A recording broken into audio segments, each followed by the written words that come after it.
Selamat pagi dan salam sejahtera untuk kita semua. Hari ini tanggal 6 Mei 2020 saya akan melaksanakan seminar proposal dengan judul Perspektif Masyarakat Terhadap Pemakaian Hijab Bercadar Sekitaran Kampus Muhammadiyah, Kecamatan Oebobo, Kabupaten Kupang. Dan perkenalkan, nama saya Aswina Intan Mariana. Dalam kesempatan kali ini, saya ingin mengucapkan banyak terima kasih kepada Bapak Penguji dan Pembimbing 1, Pembimbing 2 yang telah mengikuti dan meluangkan waktu untuk mengikuti ujian seminar proposal. Oke, baik, saya akan masuk ke dalam pembahasan dan tidak ingin membuang-buang waktu lagi. Dalam pembahasan ini, saya ingin mempresentasikan ada 3 poin penting. Poin pertama itu ada pendahuluan yang meliputi latar belakang, rumusan masalah, ada tujuan penelitian, yang terakhir ada manfaat penelitian. Poin yang kedua yaitu ada tinjauan pustaka. Tinjauan pustaka ini terdapat peneliti terdahulu dan juga kajian konseptual. Kajian konseptual ini meliputi pengertian perspektif, bentuk-bentuk dari perspektif, faktor yang mempengaruhi perspektif, dan yang terakhir itu teori sosiologi yang berkaitan dengan perspektif. Baik, yang ketiga, poin ketiga itu ada metode penelitian. Metode penelitian di sini meliputi beberapa bagian. Yang pertama ada pendekatan penelitian, yang kedua itu ada jenis penelitian, yang ketiga itu ada unit analisis, yang keempat ada teknik penentuan unit analisis, yang kelima itu ada subjek penelitian, dan yang keenam itu ada fokus penelitian. Oke, baik, langsung saja kita masuk ke poin pertama. Poin pertama itu latar belakang yang meliputi poin pertama itu pendahuluan yang meliputi latar belakang. Oke, baik, saya akan menjelaskan isi dari latar belakang. Latar belakang di sini berisi mengenai pemakaian hijab bercadar yang sampai sekarang masih diperbincangkan atau dipersoalkan karena berhubungan dengan agama. Pemakaian hijab bercadar. Pemakaian hijab bercadar ini sangat sensitif kita dengar di kalangan masyarakat, karena sebagian masyarakat menganggap bahwa pemakaian hijab cadar atau hijab syariah ini diidentik dengan teroris. Mengapa diidentik dengan teroris? Karena cara berpakaian yang wanita muslimah digunakan itu sama persis yang digunakan oleh para teroris. Cara berpakaiannya itu menutupi seluruh tubuh, berpakaian hitam atau berwarna gelap, namun tidak membawa senjata.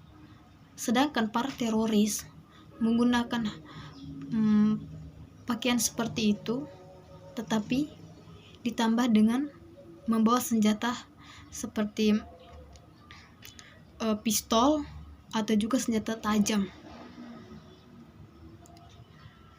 Karena dalam ajaran agama Islam, kita umat Islam tidak diajarkan untuk membunuh atau merenggut nyawa seseorang, karena itu merupakan perbuatan dosa dan juga melanggar aturan. Ini merupakan kejahatan kriminal, dan juga kejahatan ini harus dihukum sesuai perbuatan yang dilakukan. Oke, baik. Mengapa saya bilang masyarakat memandang bahwa hijab bercadar atau hijab syariah ini diidentik dengan teroris? Cara pandang ini sebenarnya membuat seolah-olah wanita yang bercadar atau wanita syariah itu membuat mereka sulit berkomunikasi atau sulit berinteraksi dengan sesama dan juga di lingkungan sekitar, dengan cara membatasi wanita muslimah ini agak sulit untuk bergaul dengan cara pandang mereka yang negatif mengenai pemakaian cadar. Sebenarnya penggunaan cadar atau pemakai hijab syariah ini dasarnya menggunakan cadar agar terhindar dari fitnah atau perhatian dari kaum Adam. Mengapa? Karena penggunaan hijab cadar atau hijab syariah ini hukumnya wajib bagi wanita muslimah yang harus dan wajib atau harus digunakan agar bisa menutupi aurat. Oke, baik, itu mengenai sedikit mengenai agama ya. Ada juga persepsi persangka dan pemberian atribusi sosial yang negatif terhadap keberadaan perempuan bercadar. Karena mereka akan mengalami kesulitan dan juga sangat sulit bergabung dan bersosialisasi dalam masyarakat. Hal ini membuat permasalahan sendiri, mengingatkan pada dasarnya manusia adalah makhluk sosial yang saling membutuhkan. Manusia membutuhkan satu sama lain dan membutuhkan timbal balik antara sesama. Oke, baik. Di sini juga saya mengamati di sekitaran kampus Muhammadiyah ada juga penggunaan cadar dan juga hijab syariah yang bisa kita temukan di kampus Muhammadiyah. Di sana juga ada yang berbusana biasa yang seperti saya gunakan atau saya kenakan. Ini sudah termodifikasi atau sudah masuk ke fashion baru, di mana hanya digunakan untuk menutupi kepala. Tetapi kalau yang menggunakan hijab bercadar itu menutupi seluruhnya dan hanya terlihat mata. Di sekitaran kampus Muhammadiyah juga di situ mayoritasnya muslimah, jadi kita bisa menyimpulkan bahwa penggunaan cadar atau hijab syariah ini tidak merasa sulit untuk berkomunikasi maupun bergabung antar sesama, karena di sana juga mayoritas muslimah Islam. Jadi mempermudahkan mereka yang menggunakan cadar atau hijab syariah ini untuk bergabung, bersosialisasi dan juga berinteraksi dan berkomunikasi dengan mudah.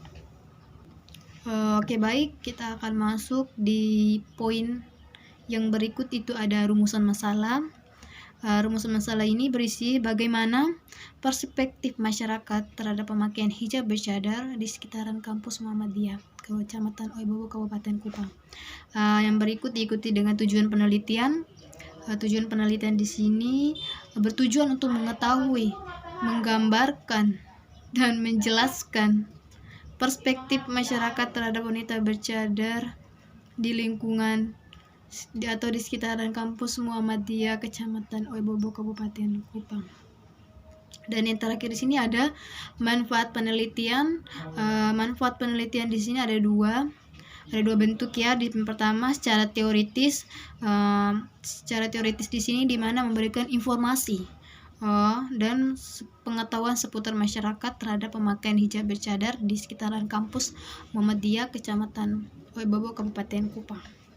Dan bentuk yang kedua di sini ada secara praktis, di mana peneliti memberikan sumbangan pemikiran dan kontribusi informasi serta pengetahuan dalam memahami konsep masyarakat terhadap pemakaian hijab bercadar di sekitaran kampus Muhammadiyah Kecamatan Oebobo, Kabupaten Kupang. Oke, baik, kita akan masuk di poin penting yang kedua, yaitu ada tinjauan pustaka. Tinjauan pustaka di sini terdapat beberapa bagian. Yang pertama ada judul, kekuatan, kelemahan, kesamaan, dan perbedaan. Di sini saya ingin menimbangi peneliti terdahulu dengan judul yang saya angkat. Di sini saya ingin menimbang bagaimana kekuatan mereka, kelemahan, dan perbedaan agar saya bisa menimbangi dengan hasil pengamatan. Yang berikut kita masuk di bagian kajian peneliti terdahulu. Kajian peneliti terdahulu di sini saya bisa mengambil kesimpulan bahwa pandangan atau perspektif masyarakat mengenai pemakaian hijab bercadar bukan dipandang untuk membuat pertentangan atau perselisihan atau juga perusuhan, tetapi ada juga hal yang membuat seseorang termotivasi dalam penggunaan cadar. Termotivasi di sini bisa dikatakan seseorang baik kesimpulan bahwa pandangan masyarakat mengenai pemakaian hijab bercadar pandangan masyarakat mengenai pemakai hijab bercadar ini bisa membuat seseorang itu termotivasi. Termotivasi di sini bisa dikatakan bahwa seseorang yang belum menggunakan hijab atau masih dikatakan belum ada niat untuk menggunakan cadar, ada cara termotivasi di sini dengan cara membimbing atau memberi masukan agar seseorang itu bisa menggunakan cadar. Itu juga cara membuat seseorang termotivasi agar berlomba-lomba menggunakan hijab, karena hijab ini wajib untuk wanita muslimah. Oke, baik. Di sini cadar itu sendiri diartikan sebagai hijab syariah yang diwajibkan oleh setiap muslimah untuk menggunakan dengan penggunaan yang sudah dijelaskan dalam panduan berhijrah. Bercadar juga sebagai memandang bahwa orang yang menggunakan cadar adalah orang jahat yang membawa senjata dan membunuh ataupun menembak. Pemikiran tersebut merupakan pemikiran yang salah, karena dalam ajaran agama Islam tidak diajarkan umat Islam untuk membunuh atau menembak seseorang yang ujungnya membuat nyawa seseorang melayang. Jika itu terjadi, maka orang tersebut harus mendapatkan hukuman atau sanksi sesuai aturan, sesuai kejahatan yang ia lakukan. Oke, baik, kita akan masuk di bagian kedua, yaitu ada kajian konseptual. Kajian konseptual di sini ada pengertian perspektif. Kalau menurut saya perspektif itu cara pandang masyarakat tentang sesuatu. Di sini juga ada dijelaskan perspektif adalah sudut pandang dari cara pandang kita terhadap sesuatu, di mana memandang atau pendekatan yang kita gunakan dalam mengamati kenyataan akan menentukan perspektif yang kita gunakan dalam mengambil suatu peristiwa komunikasi yang akan menghasilkan perbedaan yang besar dalam jawaban yang makna yang kita deduksi. Itu pengertian perspektif. Oke, baik. Bagian yang kedua itu ada bentuk-bentuk perspektif. Bentuk-bentuk perspektif di sini terdapat 4. Yang pertama perspektif evolusionis, yang kedua perspektif fungsionalis, yang berikut ada perspektif interaksi nasionalisme, yang terakhir ada perspektif konflik. Baik, kita masuk bagian ketiga, yaitu ada faktor yang mempengaruhi. Faktor mempengaruhi di sini ada kebutuhan, kesiapan mental, suasana emosi, dan yang terakhir latar belakang budaya. Itu faktor yang mempengaruhi. Dan yang berikut terakhir yaitu ada teori sosiologi tentang perspektif. Di sini saya menggunakan teori simbolik. Saya menggunakan teori simbolik di sini karena hijab itu simbol bagi umat Islam. Jika yang menggunakan hijab atau cadar itu merupakan simbol bagi wanita muslimah. Oke, baik. Itu teori interaksi simbolik. Ya, oke, baik, kita akan masuk di poin yang terakhir. Sebelum masuk di poin terakhir, saya ingin menjelaskan pengertian dari jilbab itu sendiri, kerudung, hijab, purda, dan cadar. Oke, baik. Pengertian jilbab itu berasal dari bahasa Arab, jamaknya itu jalabibah, artinya pakaian yang lapang atau luas. Pengertiannya yaitu pakaian yang lapang dan dapat menutup aurat wanita kecuali muka dan kedua telapak tangan hingga pergelangan saja yang ditampakkan. Jilbab itu hukumnya adalah wajib sebagai seorang keharusan yang pastinya atau mutlak bagi wanita dewasa yang mukminat atau muslimat. Jadi hijab itu wajib digunakan atau wajib harus memakai jika sudah berusia dewasa untuk wanita muslimah. Yang berikut itu ada kerudung. Kerudung itu berasal dari bahasa Indonesia itu sendiri, bila dalam bahasa Arabnya adalah khimar. Khimar yaitu tutup atau tudung yang menutup kepala, leher sampai dada wanita. Dalam kamus besar itu sendiri, kerudung berarti kain penutup kepala bagi wanita. Ada yang menyebutkan bahwa telah menjadi budaya sejak 3000 Masehi. Perempuan terhormat juga harus menggunakan kerudung untuk membedakan dari budak dan pelacur pada era itu. Oke, itu saja. Yang berikut ada hijab. Nah, hijab berasal dari kata bahasa Arab yang berarti penghalang. Nah, dalam kehidupan sehari-hari, hijab seorang diartikan jilbab lebih merujuk kepada kerudung yang sering digunakan wanita muslimah. Hijab itu bermakna pakaian, seperti juga makna tirai dan pendinding. Yang berikut ada purda. Purda ini diartikan burdah, yaitu pakaian luar atau tirai berjahit mirip dengan aba'ah atau abiyah atau niqab. Ialah sesuatu yang digunakan oleh wanita bagi menutup bagian wajah mereka, cuma yang dipamerkan hanyalah bagiannya itu saja. Yang berikut ada mukena. Mukena di sini merupakan perlengkapan sholat untuk perempuan muslim, digunakan di saat sholat, itu mukena atau ruku. Mukena juga adalah produk budaya khas Indonesia. Produk khas Indonesia konon merupakan hasil adaptasi yang dilakukan oleh para wali zaman dahulu. Yang terakhir ini cadar ya. Cadar ini kain menutup kepala atau muka bagi perempuan muslimah.